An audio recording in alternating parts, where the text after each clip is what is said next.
Hello guys, welcome to new light online academy. Myself Abhishek Kumar Singh.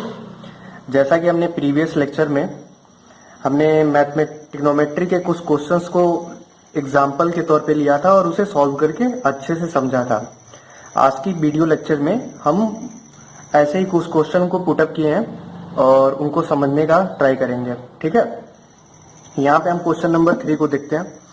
If 3 multiply cot a equals to 4, check whether 1 minus tan square a divided by 1 plus tan square a equals to cos square a minus sin square a or not।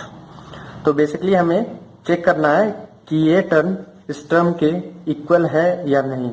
ठीक है, और यहाँ पे ये चीजें given है, ये value given है। ठीक है, तो हम पहले इस चीज को समझने की कोशिश करते हैं फॉर्मूले के थ्रू। cot a इक्वल टू होता है 1/10a। ठीक है, ये इक्वल होता है कॉट ए को हम लिख सकते हैं 1/10a। ठीक है, और 1/10a को या कॉट ए को हम लिख सकते हैं cos A divide by sine A, क्योंकि 10a को हम लिख सकते हैं sign A upon cos A. ठीक है, sine A upon cos A, तो कॉस ए को हमने ऊपर ट्रांसफर कर दिया और डिवाइड बाई साइन ए। ठीक है, या मतलब और भी इसकी वैल्यू हो सकती है, like cot A equal to हमने पढ़ा था फॉर्मूले जब हम ट्रिग्नोमेट्रिक रेशियो की बात कर रहे थे उस टाइम पे, कि cot A equal to A B divide by B C, जो कि इक्वल होता है side adjacent divide by side adjacent of angle. यहाँ पे ए की बात हो रही है ना, तो side adjacent of angle A divide by side opposite of angle A. ठीक है, अब इस क्वेश्चन को सॉल्व करते हैं। कैसे सॉल्व करेंगे? बेसिकली पहले तो हमें ये समझना होगा कि ये क्वेश्चन सॉल्व कैसे होगा। यहाँ पे ये वैल्यू दे रखी है और हमें बताना है कि ये इसके इक्वल है या नहीं है। ठीक है, तो सबसे पहले हम क्या करते हैं, एक ट्रायंगल लेते हैं। ठीक है, एक स्क्वायर ट्रायंगल, एक राइट ट्रायंगल लेते हैं जिसमें ये हमने नेम दे दिया, इसको नेम डिफाइन कर दिया। अब यहाँ पे देखते हैं cot A. Cot A equal to ये दे रखा है, ये गिवन है 3 कॉट ए इक्वल टू 4। ठीक है, ये गिवन है। अब हमने क्या किया, 3 को यहाँ पे मल्टीप्लाई है, इधर जाएगा तो क्या हो जाएगा, डिवीजन में हो जाएगा। ठीक है, 4 डिवाइड बाई 3। ठीक है, ये कॉट ए की वैल्यू है और कॉट ए इक्वल टू होता है 4। ये क्या होता है, साइड एडजेसेंट ऑफ एंगल है, और ये जो 3 है वो किसके इक्वल है, साइड अपोजिट ऑफ एंगल है। मतलब कि ये साइड एंगल ए का साइड एडजेसेंट क्या है, ए बी है, और साइड अपोजिट क्या है, 3 है। ठीक है, तो ये दोनों साइड हमारे फाइंड आउट हो गए। अब हमें यहाँ पे हाइपोटेनस की वैल्यू को फाइंड आउट करना है, तो क्या फिर से अप्लाई करेंगे, हमने यहां से हम अप्लाई करेंगे पाइथागोरस थ्योरम। तो बेसिकली पाइथागोरस थ्योरम हमारा ये कहता है कि ए सी का whole square equal to A B का whole square plus B C का होल स्क्वायर। ठीक है, अब हमारा ए बी का वैल्यू क्या है, ए बी की वैल्यू है 4 का होल स्क्वायर, हम यहाँ पे पुट कर देते हैं। बी सी की वैल्यू क्या है, बी सी की वैल्यू 3 है, 3 का होल स्क्वायर कर देते हैं। इसको और सॉल्व कर लेते हैं, सिंप्लीफाई कर लेते हैं, तो ये क्या हो जाएगा, 16 प्लस 3 का स्क्वायर क्या होगा, 9 हो जाएगा। 16 प्लस 9 25 हो जाएगा। ये ए सी स्क्वायर ही चला आ रहा है अपना। ठीक है, यहाँ पे भी ए सी स्क्वायर ही होगा, यहाँ पे भी ए सी स्क्वायर ही होगा। ठीक है, अब ये स्क्वायर को इस साइड ट्रांसफर करेंगे तो क्या हो जाएगा, ये स्क्वायर रूट बन जाएगा। ठीक है, ये हो गया 25। ठीक, अब ए सी की वैल्यू क्या आ जाएगी, यहाँ से 5 निकल के आ जाएगी। ठीक है, ए सी की वैल्यू हमारी फाइंड आउट जो कि हाइपोटेनस अपना। ठीक, इतना तो क्लियर है। अब बात करते हैं हम इस वाले टर्म की। ठीक है, सबसे पहले इस वाले टर्म को हम ब्रेक कर देते हैं, लाइक 1 माइनस 10 स्क्वायर ए। ठीक है, डिवाइड बाई 1 प्लस 10 स्क्वायर, ये ए ऑलरेडी गिवन है क्वेश्चन में। ठीक है, अब हम इसको और सिंप्लीफाई करेंगे तो हम क्या लिख सकते हैं, 1 minus sine square A divide by cos square A. इसको लिख सकते हैं, इस 10 स्क्वायर ए को लिख सकते हैं ना, क्योंकि 10 ए इक्वल टू होता है sine A divide by cos A. ठीक है, इस वाले फार्मूले से हमने यहाँ पे इस चीज को बताने की कोशिश की है। ठीक है, अब बात करते हैं इस वाले टर्म का, जो कि डाउन साइड में दिया गया है, ठीक है। अब इसको भी उसी तरह से हम सॉल्व करने की ट्राई करेंगे। Sine square A divide by cos square A, इतना तो क्लियर है। इसको बेसिकली हमने और शॉर्ट फॉर्म में साइन और कॉस के फॉर्म में ब्रेक कर दिया है। इस टेन को साइन और कॉस के फॉर्म में ब्रेक कर दिया है, इस टर्म को इस तरह से, ठीक है। अब बात करते हैं हम और भी इसको सॉल्व करने की कोशिश करेंगे। यहाँ पे इसको और इसको क्या करेंगे, एलसीएम ले लेंगे। एलसीएम लेने के बाद ये पूरा नीचे क्या आ जाएगा, कॉस स्क्वायर ए, ठीक है। ऊपर क्या बचेगा, ये इससे क्या होगा, cos square A minus sine square A. LCM लेने तो आपको आता ही होगा, बस यहाँ पे एलसीएम मेथड अप्लाई किया, बाकी कुछ एक्स्ट्रा चीजें इंक्लूड नहीं हुई हैं यहाँ पे। यहाँ पे भी एलसीएम लेंगे तो क्या हो जाएगा, cos square A plus sine square ए। आप लोगों ने 9th में एलसीएम लेना तो सीखा ही होगा, कैसे एलसीएम लेते हैं, ठीक है। कॉस स्क्वायर ए, ठीक है। ये पूरे इस टर्म को इस टर्म में हमने चेंज कर दिया। तो यहां से हम क्या देखते हैं, कॉस स्क्वायर ए, यहाँ पे कॉस स्क्वायर ए है, ये दोनों कैंसिल हो जाएंगे, बचेगा क्या,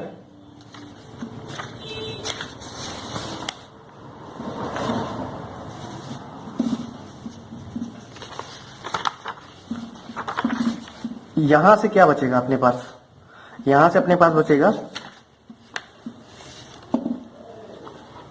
cos square A minus sine square A divide by cos square A plus sine square A, ठीक है। अब यहां से हमें देखना पड़ेगा, यहां से इस ट्रायंगल से हमने एसी की वैल्यू फाइंड आउट की थी, कितना था एसी की वैल्यू 5 था, तो यहां पे हम लिख देते हैं 5, ठीक। अब यहां पे उसकी वैल्यू कॉस ए की वैल्यू फाइंड आउट कर लो। कॉस ए की वैल्यू क्या होगी, कॉस ए इक्वल टू क्या होता है, बेस होता है, बेस के बाद से क्या होता है, हाइपोटेनस, ठीक है। तो वो फॉर्मूला अप्लाई करने के बाद इसकी वैल्यू क्या होगी, कॉस ए की वैल्यू क्या होगी, बेस क्या है 4 डिवाइड बाई हाइपोटेनस क्या है 5, ठीक है। ऐसे ही साइन का भी फाइंड आउट कर लो। साइन इक्वल टू क्या होता है, हाइट, जिसको साइड अपोजिट भी बोलते हैं, साइड अपोजिट ऑफ एंगल है, ठीक है, और हाइपोटेनस, ठीक। शॉर्ट फॉर्म में लिख दिया है हमने। साइन इक्वल टू क्या होगा, हाइट क्या है 3 है, डिवाइड बाई हाइपोटेनस क्या है 5 है, ठीक है। अब कॉस ए और साइन ए की वैल्यू हमें फाइंड आउट हो गई है, तो इन दोनों की वैल्यू पुट कर दो। 4 डिवाइड बाई 5 का होल स्क्वायर माइनस साइन ए की वैल्यू क्या है 3 डिवाइड बाई 5 का होल स्क्वायर, इस पूरे का डिवाइड, और यहाँ पे क्या हो जाएगा 4 डिवाइड बाई 5 का whole square plus 3 divide by 5 का होल स्क्वायर, ठीक। यहाँ तक क्लियर है, ठीक है। अब इसको सॉल्व कर लेते हैं। ये क्या होगा, यहां से इसको सॉल्व करते हैं। ये क्या होगा, 16 4 का स्क्वायर करोगे 16 डिवाइड बाई 25 माइनस 3 का स्क्वायर करोगे तो 9 डिवाइड बाई 25, ठीक है। अब डिवाइड वाले पार्ट को हम सॉल्व करने का ट्राई करेंगे, ठीक है। यहां से हम देखते हैं 4 का 16, 5 का होल स्क्वायर करोगे तो क्या आएगा 25 प्लस 9 25। अब इस पूरे को सॉल्व कर लो, ठीक है। इस पूरे का एलसीएम ले लो तो ऊपर क्या आएगा 16 minus 9 divide by 25 divide by 16 plus 9 divide by 25, है ना। इतना तो क्लियर है ना। ये पूरे का एलसीएम ले लिया ऊपर, तो ये क्या होगा, इन दोनों का एलसीएम लोगे 25 होगा, 16 माइनस 9, ठीक है, लिख दिया। फिर अब नीचे वाले साइड को सॉल्व कर लो। इसका एलसीएम लिया 25, 16 प्लस 9, 16 प्लस 9, ठीक है। अब 25 से 25 कैंसिल, कितना बचेगा, ऊपर बचेगा 7 डिवाइड बाई 25, 7 डिवाइड बाई 25। मतलब कि यहां से हम देखते हैं इस पूरे की वैल्यू हमने फाइंड आउट कर लिया। यही तो हम लेके चल रहे थे। देखिए यहां से हम इसको सॉल्व करना स्टार्ट किए थे, यहां से ये पूरा ऐसे ऐसे सॉल्व किया हमने, यहाँ पे इसकी वैल्यू आ गई, किसकी वैल्यू है, ये 7 डिवाइड बाई 25 इस वाले टर्म की वैल्यू है, ठीक है। अब cos square A minus sine square ये हमारा LHS है, लेफ्ट हैंड साइड, ठीक है। अब राइट हैंड साइड को हम सॉल्व करने का ट्राई करेंगे, ठीक है। अब राइट हैंड साइड को हम देखते हैं क्या सीन है उसका। राइट हैंड साइड क्वेश्चन में ये गिवन था जो कि है cos square A minus sine square ए, ये हमारा राइट हैंड साइड है, ठीक। ये गिवन था क्वेश्चन में। अब हम इसकी वैल्यू फाइंड आउट करने की ट्राई करेंगे। यहां से हमने पहले ही देखा था कि कॉस ए की वैल्यू हमने फाइंड आउट कर रखी थी, साइन ए की वैल्यू हमने फाइंड आउट कर रखी थी, वही वैल्यू यहाँ पे हम पुट कर देते हैं, ठीक है, इस वाले राइट हैंड साइड वाले टर्म में। तो कॉस स्क्वायर ए की वैल्यू क्या होगी, 4 डिवाइड बाई 5 का whole square minus 3 divide by 5 का होल स्क्वायर, ठीक है। अब इसको और सॉल्व करने का ट्राई करते हैं। 4 का स्क्वायर 16 डिवाइड बाई 25 माइनस 3 का होल स्क्वायर 9, 5 का होल स्क्वायर 25। अब इन दोनों का एलसीएम लेंगे तो क्या होगा, 25 ऊपर क्या होगा 16 माइनस 9, तो वैल्यू क्या आ जाएगी 7 डिवाइड बाई 25। अब ये राइट हैंड साइड है हमारा, ठीक, ये हमारा राइट हैंड साइड है। और लेफ्ट हैंड साइड को हमने पहले ही यहाँ पे फाइंड आउट कर रखा था, यहाँ पे देख रहे हैं ना, यहाँ पे पहले ही, यहाँ पे लेफ्ट हैंड साइड है, यहाँ पे राइट हैंड साइड है। दोनों की वैल्यू क्या है, सेम सेम है ना, दोनों की वैल्यू सेम सेम है। तो इस वजह से हम इस बेसिस पे कह सकते हैं कि ये जो क्वेश्चन में गिवन था, यही ना चेक करना था हमें, check whether left hand side की वैल्यू राइट हैंड साइड से इक्वल है या नहीं है। तो हम यहाँ पे देख रहे हैं कि ये राइट हैंड साइड है और यहाँ पे लेफ्ट हैंड साइड यहाँ पे है, यहाँ पे इस वाले पॉइंट पे, यहाँ पे, ठीक है। ये LHS है, ये RHS है, तो दोनों की वैल्यू क्या है, सेम है। तो उस बेसिस पे हम कह सकते हैं क्वेश्चन में यहाँ पे हम कह सकते हैं कि LHS हमारा राइट हैंड साइड के इक्वल है, ओके, हैंस प्रूव्ड, ठीक है। LHS equals to right hand side, okay.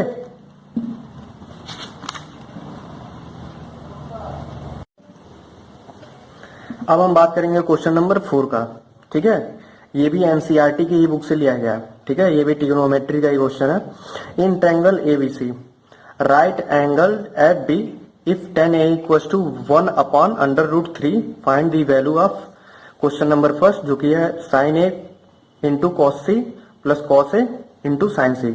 और सेकेंड क्वेश्चन यहाँ पे गिवन है cos A multiply cos C minus sin A multiply sin C, ठीक है। तो इसको सॉल्व करने के लिए हमें पहले यहाँ पे 10 के फॉर्म में दे रखा है, पहले क्वेश्चन को हमें समझना पड़ेगा हम सॉल्व कैसे करेंगे, ठीक है। सबसे ज्यादा जानना ये जरूरी है कि हम क्वेश्चन को how to solve that particular question, okay. So यहाँ पे हम देख रहे हैं कि यहाँ पे 10 के फॉर्म में है और यहाँ पे जो क्वेश्चन पूछ रहा है, जिस क्वेश्चन की हमें वैल्यू फाइंड आउट करनी है, वो साइन और कॉस के फॉर्म में गिवन है। तो सबसे पहले ये जो गिवन है 10A, वो क्या होगा, इसकी हेल्प से हमें साइन और कॉस की वैल्यू फाइंड आउट करनी पड़ेगी, ठीक है। तो हम एक ट्रायंगल लेते हैं। First we have to take a triangle which is right triangle, okay, ठीक। इसमें कह रहा है राइट एंगल एट B, मतलब जो राइट एंगल है वो B पॉइंट पे है, ठीक है। If tan A equals to, अब हम फार्मूला देख लेते हैं, एक बार रिकॉल कर लेते हैं, ठीक है। tan A इक्वल्स टू क्या होता है, अगर ये एंगल लेके चल रहा है हम, तो tan A इक्वल्स टू क्या होता है, आपको तो रिमेंबर तो होना चाहिए, है ना, BC अपॉन AB, ठीक है। अब ये क्या है, BC क्या है, यहाँ पे BC है हमारी हाइट डिवाइड बाई AB क्या है, हमारा बेस, जिसको हम साइड एडजेसेंट भी बोलते हैं, side adjacent of angle A। और इस वाले पार्ट को BC को हम बोलेंगे side opposite of angle A, ठीक है। तो ये फॉर्मूला हो गया। अब फॉर्मूले के बेसिस पे 10a इक्वल टू क्या होगा, 10a इक्वल टू 1/√3, जो कि है ये है हाइट और ये हो गया बेस। हाइट क्या है, हाइट क्या है, BC है, तो BC की वैल्यू क्या होगी 1 और AB क्या है √3।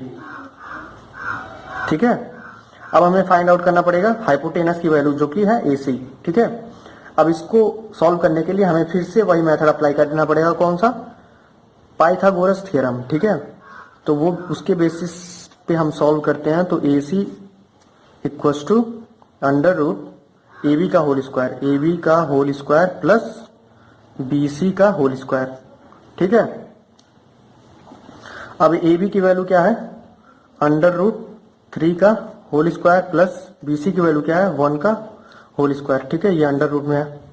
अब इसको फिर से सॉल्व कर लेते हैं, ये कैंसिल हो जाएगा, 1/2 मल्टीप्लाई 2 होगा तो कैंसिल हो जाएगा, बचेगा क्या 3। ठीक है, ये 1 का स्क्वायर करोगे तो 1 ही होगा, तो ये क्या हो जाएगा टोटल 4। √4 की वैल्यू क्या होगी 2 हो जाएगी। ठीक है, ये किसकी वैल्यू है, हाइपोटेनस AC की वैल्यू फाइंड आउट हो गई। ठीक है, इतना तो क्लियर है। अब हमें फाइंड आउट करना है साइन A की वैल्यू। साइन A की वैल्यू क्या होगी, साइन A इक्वल टू होता है BC divide by AC। BC की वैल्यू क्या है 1 और AC की वैल्यू हमने यहाँ से फाइंड आउट की है, यहाँ पे फाइंड आउट किया, तो AC की वैल्यू हो जाएगी 2।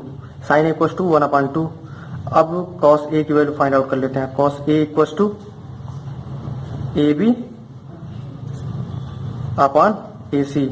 AB की वैल्यू क्या है √3 डिवाइड बाई AC की वैल्यू क्या है 2। ठीक है, अब यहाँ पे cos A है, अब cos C भी है, यहाँ पे गिवन है cos C भी है, sin C है। अब लाइक sin C, इसको हम सपोज ये है sin, ये है C, एंगल C, तो sin C की वैल्यू निकालते हैं। अब sin C का फॉर्मूला यहाँ पे अप्लाई करेंगे, तो हमने पहले भी डिस्कस किया है, जब ये sin C होगा तो ये हमारा क्या होगा, हाइट होगा। ठीक है, हाइट हमारा वही रहेगा AB, तो √3 डिवाइड बाई क्या होता है हाइपोटेनस। हाइपोटेनस तो कभी चेंज नहीं होता है, चाहे एंगल ये हो चाहे एंगल ये हो। ठीक है, हाइपोटेनस तो हमेशा कांस्टेंट रहेगा, जो है वही है। ठीक है, तो हाइपोटेनस की वैल्यू हमने निकाली थी 2, ये हो गया। अब cos C की वैल्यू निकाल लेते हैं। cos C की वैल्यू निकालोगे तो ये है हमारा बेस, ठीक है, और ये हमारा हाइपोटेनस। ठीक है, तो ये हो गया 1/2, ये हमारा बेस है और ये हमारा हाइपोटेनस, ये हो गया हमारा क्या 1। cos के फॉर्मूले में क्या आता है, cos हमने पढ़ा था cos A इक्वल्स टू